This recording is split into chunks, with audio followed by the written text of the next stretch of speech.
Thanks for clicking. The Bank of Canada is at risk of sending Canada's real estate market into a tailspin, according to a new report by Capital Economics. Criminal! The report argues that the Bank of Canada's potential plan to raise interest rates to 3%, maybe 3.5%, or 2% higher than they are now, risks sending Canada into a major recession as a result of plummeting house prices. The report comes amid a new release from RBC showing that Canada's major real estate markets, Vancouver, Toronto, Montreal, are all turning very rapidly into sellers' markets. So what I want to do today is go over the report by Capital Economics, discuss its predictions for Canada's real estate market and for our mortgage rates if the Bank of Canada follows through on these rate hikes, and then we'll take a look at what to look for next. As we'll see in a minute, Canada's real estate market is indeed rapidly rebalancing, shifting very quickly to a seller's market as a result of these rising interest rates. We'll continue to have updates on this channel on Canada's real estate market and on the Bank of Canada's plans vis-a-vis interest rate hikes. Make sure you click like and subscribe if you want to get those updates, but for now, let's get into this report.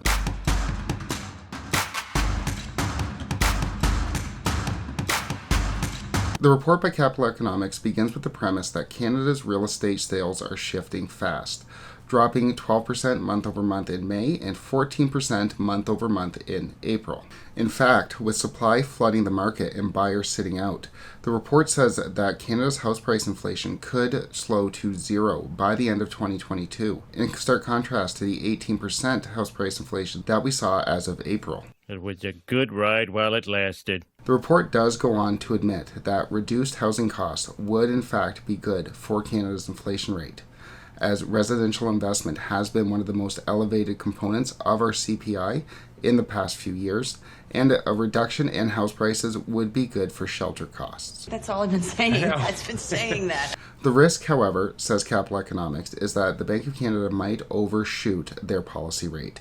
They might raise the rate too high, higher than they need to get the inflation rate under control, and as a result will tank the housing market, will cause a major drop in our housing prices, which it doesn't necessarily need to do, according to Capital Economics. The report says that while we will see the effects of these higher interest rates almost immediately on the housing market, and I think the data is bearing that out, we won't see the effects on the overall economy, on the overall inflation rate for a few quarters from now. So the report is saying essentially that the rate hikes that we've been seeing might not be necessary to cool inflation, but that they will hurt the housing market in the process, and that will cause a major recession in Canada.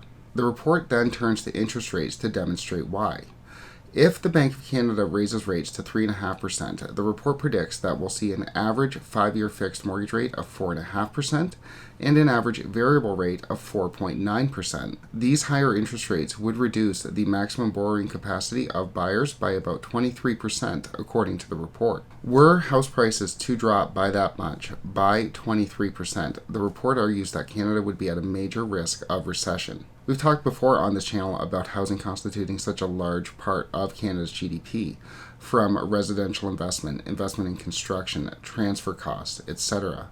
And if we see a major slump in house prices by that 20, 23, 25% mark, the report is saying that Canada could take a big hit to its GDP. So the majority of this report is premised on the idea that the Bank of Canada might raise rates to 3%, 3.5% by the end of the year. But will they actually do it? Canada's inflation rate is obviously way too high, and many are predicting that it's going to continue for some time. Janet Yellen, the Treasury Secretary of the United States, recently said that they expect inflation to continue for years, so it's not like it's going away anytime soon. We've all heard and read the stories about what the inflation rate is doing to the average Canadian's budget, so no need to go over them here. But suffice to say that the Bank of Canada is ultra concerned with getting this inflation rate under control. With that said, I think there's a very real possibility that the Bank of Canada is just job owning, talking the talk in order to get Canadians to do what they want them to do without forcing them to do it. That is, slow down the spending. Don't make me be a bad guy, come on. And it makes sense. Right now, interest rates are still largely negative. In real terms, we still are in negative interest rates with an inflation rate of around 7% and interest rates at 2.5%. It still makes sense on paper to borrow. The money that you borrow is going to be worth less than you're paying on it by this point in time next year. And the Bank of Canada very well knows this, and they're trying to scare Canadians essentially into not putting in that pool, not taking out that loan, staying off the HELOC. Don't touch it. in an attempt to get Canadians to slow down the spending without forcing them to.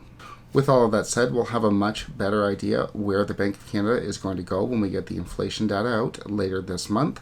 I do think that if we see inflation in that 8% range, if we start to move up to 7.5%, 8.5%, then I think that's almost going to force the Bank of Canada's hand to raise interest rates at least 50 basis points, if not 75.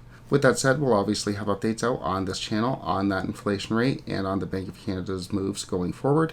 Click like and subscribe to get those updates, but for now, thanks so much for watching.